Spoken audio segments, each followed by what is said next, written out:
Big boss ഹൗസിൽ നിന്നും ഇറങ്ങിയതിന് ശേഷം അർജുൻ്റെയും ശ്രീധുവിൻ്റെയും രാശി തെളിഞ്ഞു എന്ന് തന്നെ പറയാം. അർജുന് ഇന്ന് ഒരു ഇനാഗ്രേഷൻ ഉണ്ടായിരുന്നു. സലൂണിൻ്റെ ഇനാഗ്രേഷനും വളരെ ക്യൂട്ട് ലുക്കിലാണ് അർജുൻ എത്തിയത്. കേരളത്തിൻ്റെ ഹൃതിക് റോഷൻ എന്നിങ്ങനെയാണ് അർജുനെ എല്ലാവരും വിളിക്കുന്നത്. അർജുൻ വളരെ ക്യൂട്ട് ലുക്കിലാട്ടോ എത്തിയിരിക്കുന്നത്. ഇത് കഴിഞ്ഞിട്ട് അർജുൻ ഒരു ഫാഷൻ ഷോ ഉണ്ടായിരുന്നു. അപ്പോൾ അതിനും പോയിട്ടുണ്ട്. അർജുൻ വളരെ ക്യൂട്ടായിട്ടാണ് എത്തിയിരിക്കുന്നത്. അർജുനെ കണ്ടപ്പോൾ കുറേ പേര് വന്നിട്ടുണ്ടായിരുന്നു. അപ്പോൾ ഈ സംഭവം നടക്കുന്നത് അർജുൻ്റെ കാറിൽ സിമ്പിളായിട്ട് എത്തിക്കണം കേട്ടോ, അല്ലാതെ വലിയ ജാടയൊന്നും ഇറക്കി അങ്ങനെയൊന്നുമല്ല.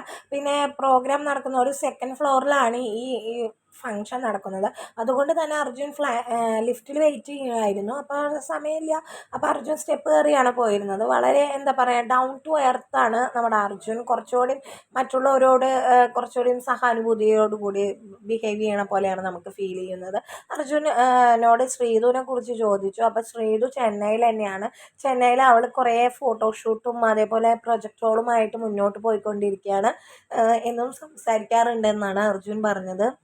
എല്ലാവർക്കും അറിയേണ്ടത് അർജുനെയും ശ്രീധുവിനെയും കുറിച്ചാണ്. അതുകൊണ്ട് തന്നെ അർജുൻ അതിന് ഉത്തരവും നൽകിയിട്ടുണ്ട്. അർജുൻ വളരെ ക്യൂട്ടായിട്ടാണ് കേട്ടോ എത്തിയത്. പിന്നെ ശ്രീധുവിൻ്റേതായ തിരക്കിലും അർജുൻ്റേതായ തിരക്കിലുമാണ് ഇപ്പോൾ പോയിക്കൊണ്ടിരിക്കുന്നത്. എന്തായാലും അർജുനും അതുപോലെ തന്നെ ശ്രീധുവും ഒരുമിച്ചുള്ള ഇൻ്റർവ്യൂസ് അല്ലെങ്കിൽ അവർ തമ്മിലുള്ള പ്രോഗ്രാംസിന് എല്ലാവരും വീണ്ടും വെയിറ്റ് ചെയ്യാണ്. പിന്നെ അതേപോലെ തന്നെ ഇവരെ ഒരുമിച്ചുള്ള ഇൻ്റർവ്യൂസ് എല്ലാം 1 മില്യൺ ആൾക്കാർ കണ്ടു കഴിഞ്ഞു. അത് തന്നെയാണ് ഇവരുടെ വിജയം എന്ന് തന്നെ നമുക്ക് ഉറപ്പിക്കാം.